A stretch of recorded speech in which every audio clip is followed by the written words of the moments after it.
Good morning, friends. From my Airbnb in Cleveland, Ohio, it is a very cold and snowy day outside. It's currently 33 degrees out.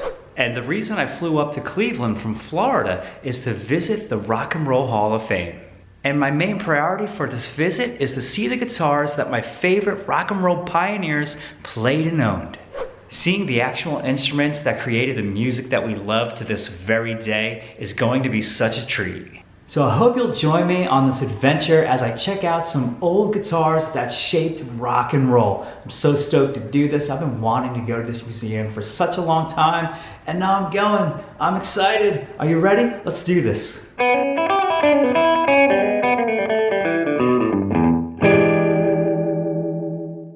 All right, friends, I have arrived at the Rock and Roll Hall of Fame. I've already purchased my tickets online, so I can just go in, get a quick scan, and I can head to my first exhibit. Now, as you enter the Roots of Rock exhibit, it has an early influences kiosk that features a bunch of jazz, country, and rhythm and blues artists. Their music heavily influenced the sound of what we call rock and roll today. Now, I must say, being a big fan of Charlie Christian, it's really nice to see a big photograph of him as you walk into the exhibit. This kiosk has everything from Louis Jordan, Hank Williams, Robert Johnson, T-Bone Walker, Les Paul, Charlie Christian, Howlin' Wolf, and many others. Now, as I walk over to the left, there's a guitar that I was really looking forward to seeing. This is Bill Haley's 1955 Gibson Super 400 that was given to Bill by Gibson after the success of Rock Around the Clock. Now, when one thinks of Bill Haley, this is the instrument that most people associate him with. And you can see Bill playing this guitar in the films Rock Around the Clock and Don't Knock the Rock. And there's tons of footage on YouTube of Bill playing this guitar live and on film. Now, one thing to note though, this guitar is not the guitar that was used on the recording of Rock Around the Clock. On that recording, he used his 1940 Martin D18. Now, as I zoom in closer here, you can see the DeArmond Rhythm Chief floating pickup. This guitar was dedicated to the museum about 5 or 6 years ago from the Haley family, and I'm so glad that it's here because this instrument absolutely deserves to be here. Bill Haley is one of the founding fathers of rock and roll, and his recording of Rock Around the Clock brought rock and roll music to the mainstream. The song was a #1 hit in America, it did very well in the UK, and Bill Haley and the Comets was one of the first rock and roll acts to tour Europe. Now, here in the middle of the room, there's 2 guitars that I'd like to quickly point out to you. This guitar here belonged to Chicago blues icon Howlin' Wolf. The guitar is a 1952 K161 Thin Twin. Now, many people associate this guitar with Jimmy Reed, but Howlin' Wolf used this K in his early years. And it's a lovely instrument. I really dig these guitars. Now, this guitar right here is Les Paul's The Clunker with a Bigsby pickup added. Les had acquired this Epiphone in 1942 and modified it in his workshop. And he recorded a bunch of hits on this guitar, and How High the Moon was one of them. Okay, so this guitar right here really excited me because I'm a huge admirer of T-Bone Walker's music and guitar playing. I've studied his style for years. In fact, I'm still studying it. The man is a blues guitar legend. And this is his 1967 Barney Kessel model. It's the last Gibson owned and played by T-Bone. And you can see this guitar on the cover of T-Bone's album, Every Day I Have the Blues, from 1969. Right here is a very old and beat up 1948 National guitar that belonged to Elmore James, also known as the king of the slide guitar. And as we move on to this guitar, this is Freddie King's 1963 Gibson ES335. Now, I mostly associate him with the cherry red ES345, but man, this guitar is really something to look at. It's a beauty. I love to get my hands on it and play it. Plug it in. Ah, what a beautiful instrument. And what would the Rock and Roll Hall of Fame be without a dedicated room to the King? And it's also so awesome to see this wall dedicated to the Queen of Rockabilly, Wanda Jackson. She has such an amazing voice, such iconic songs, and how cool is this to see her 1950 Martin D18 here on display. Also in this room is a dedicated space to Sam Phillips' Sun Records. His contribution was so important. His studio, his label coincides with the birth of rock and roll. Now this wall here is dedicated to one of the most influential guitar players in rock and roll history, the one and only Chuck Berry. And guitar players from all over the world know some sort of Chuck Berry lick, and just about everybody on the planet, I'd say, knows the song Johnny Be Good. And what can I say about this man that hasn't already been said, right? He's a total icon. Now this guitar here belonged to Chuck. It's a Gibson ES350T, circa 1958.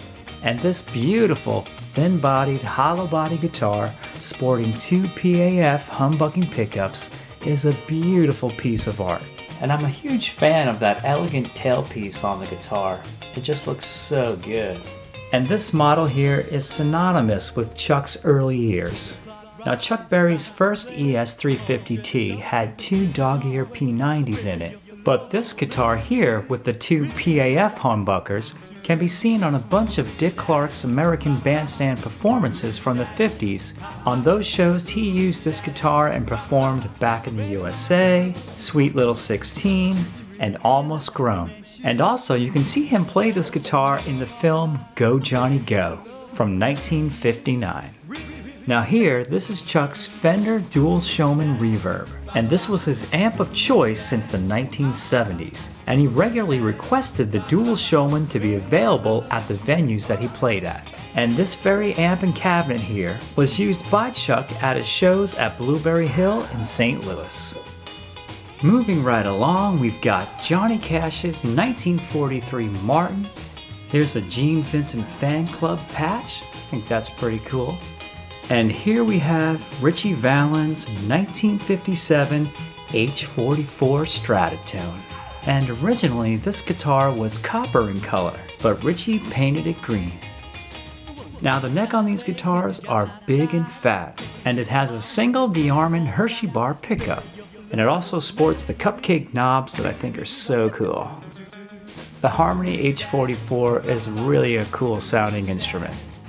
Now, Ritchie was a really good guitar player. Check out his instrumental Fast Freight if you don't know it already. You'll really be impressed. This here is Duane Eddy's 1963 Guild DE500, and the DE stands for Duane Eddy. And Guild made these guitars from 1962 to about 1970. I think that was the last year that it was offered. But they did reissue the guitar for a bit in 1983. This here is Carl Perkins' 1956 ES5 Switchmaster. And I can't believe I'm seeing this in person. This is so cool.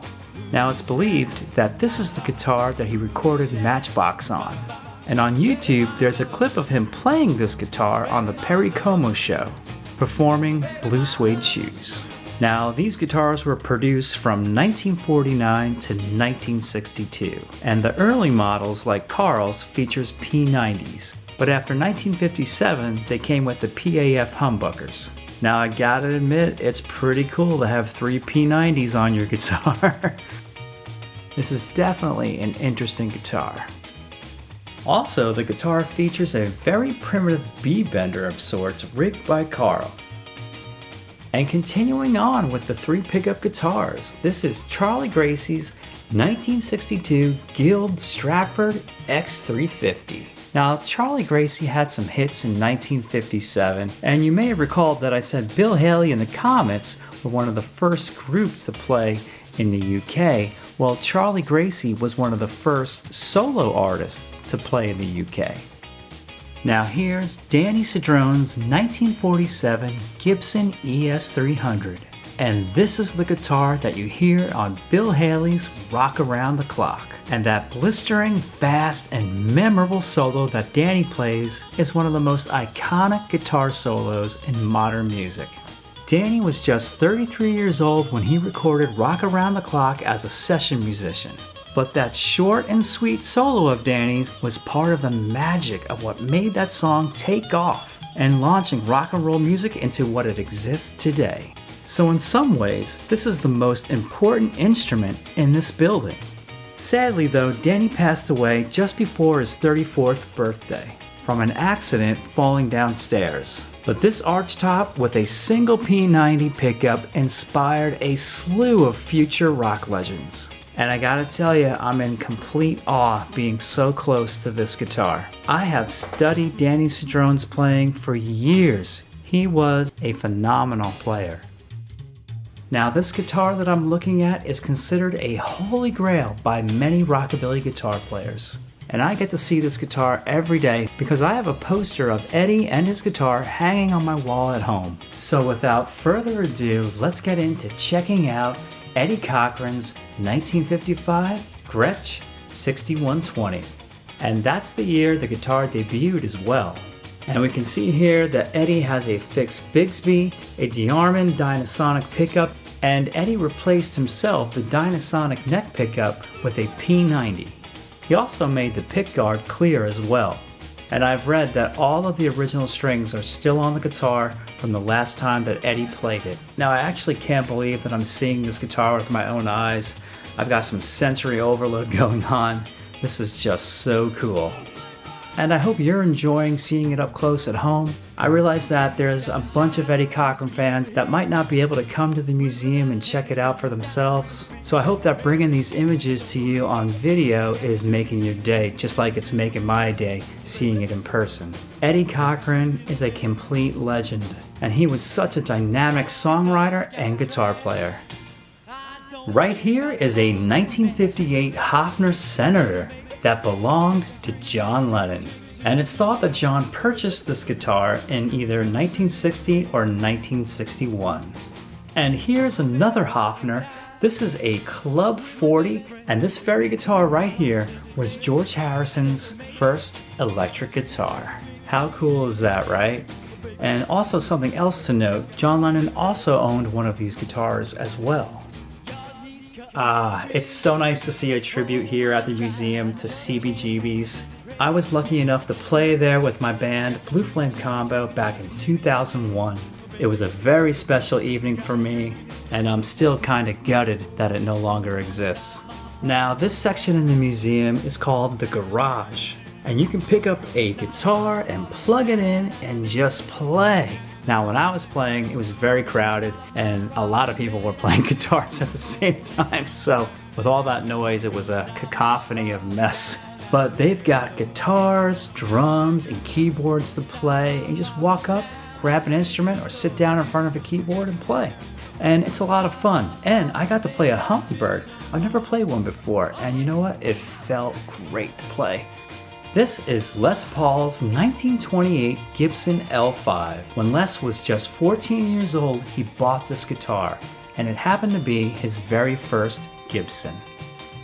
Now here's a guitar that just recently arrived. This is Link Wray's 1958 Dan Electro Guitarland, which is commonly referred to as the Longhorn. Now these guitars didn't sell very well, and they may have made about 200 of them. But the guitar certainly is original, isn't it? It's got 2 lipstick pickups, and it has 31 frets. I guess you can really get those high notes, right? It's kind of insane. But I'm so glad that Link is now in the Rock and Roll Hall of Fame, and thankful that the owner of this guitar, Deke Dickerson, has lent it to the museum. This is just very special that it's here. Alright, so now that I've checked out the Rock and Roll Museum, let's check out some of the other things around the city. This place, you gotta see inside.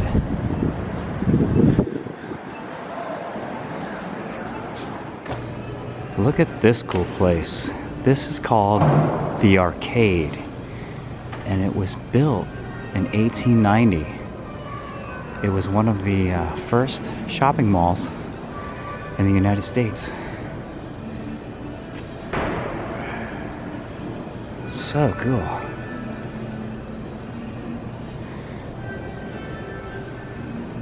I mean, very neat. Sadly though now, it's mostly empty except for a small handful of shops, but definitely worth stopping by if you're ever visiting. I'm here at the Cleveland Public Library and they have an exhibit on Superman because Superman was created here in this city.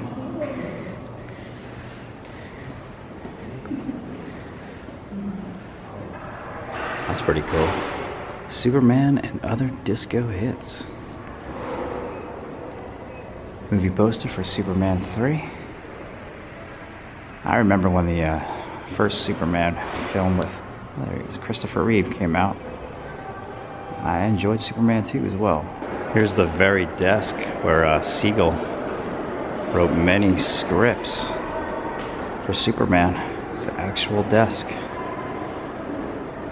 Inside the library itself is just beautiful. Let me go down these stairs and show you the ceiling. Just a beautiful building in here. Beautiful architecture. Out here on the roof of my Airbnb on the building.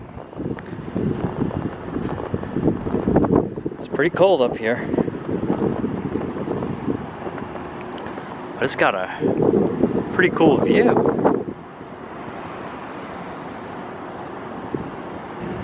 And what's cool is you can see Lake Erie really good from over here.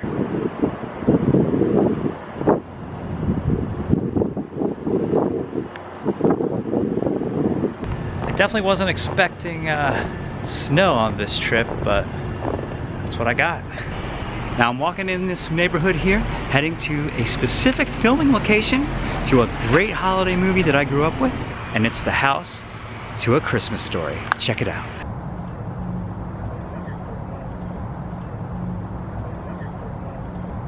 Oh wow, their 1938 Oldsmobile.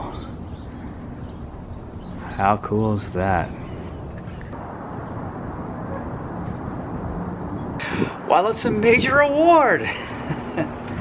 I can't move my arms! Gosh, I love that movie. I have seen it, like many of you, hundreds of times. This is so cool to be on the porch here. Right down the street is where Ralphie and his brother walked down to go to school, and his brother fell down somewhere right around here and could not get up because he couldn't move his arms. Cool.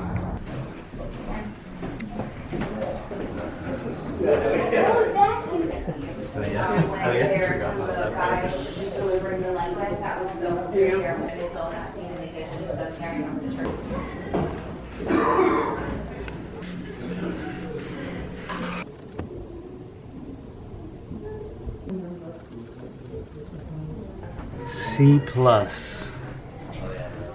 You'll shoot your eye out. There's Ralphie's glasses. Oh, we got Flash Gordon on the wall.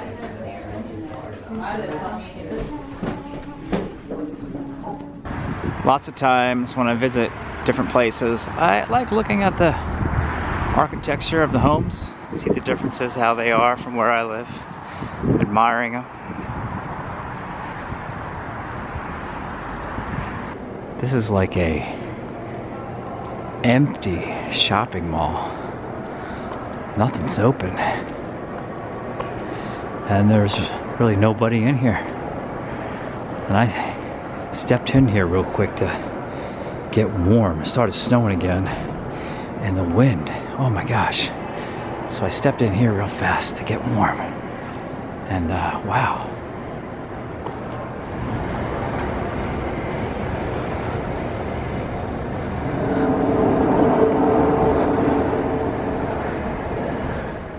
Just lots of empty storefronts here. in the Galleria Mall, I think it's called. Yeah, the Galleria. All right, back out into the cold. Oh, it's the wind that's really getting me. Whew, here we go, back into the snow. So, this is downtown Cleveland. Let's check it out. This is a Civil War monument, and it was put here in 1894. It's majestic looking. Very cool. This is the Terminal Tower right there. The Terminal Tower was completed in 1927. And the Terminal Tower is 52 stories tall. Built during that skyscraper boom in the late 20s and 30s. Getting closer to the Terminal Tower here. Very cool. And this is inside. Pretty spectacular. They just don't build things like this anymore. Beautiful. The attention to detail.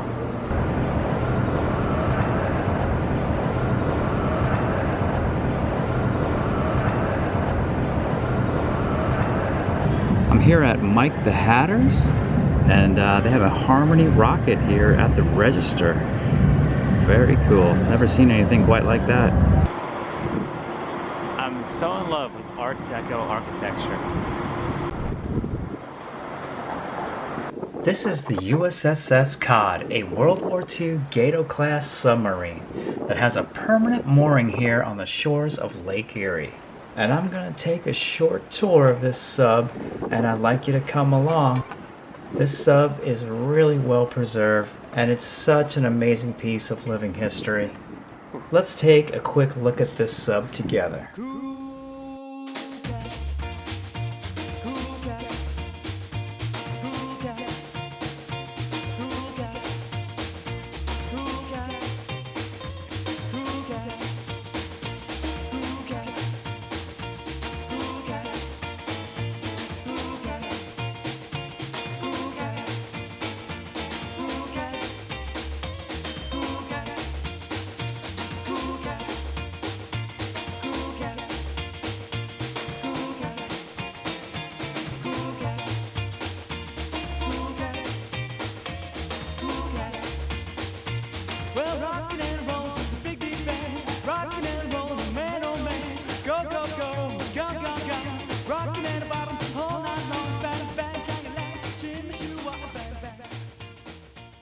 Well friends, that's going to wrap things up here in Cleveland, Ohio. I hope you enjoyed the tour at the Rock and Roll Hall of Fame. But before I go, friends, I'd like to leave you with some inspiring words by Jamie Presley. If you want to do something, just do it. No one is going to do it for you. And with that, friends, I'm going to say goodbye to you. Much love to you all. Stay safe, and I'll see you soon in another guitar video. Take care, everybody. Bye-bye.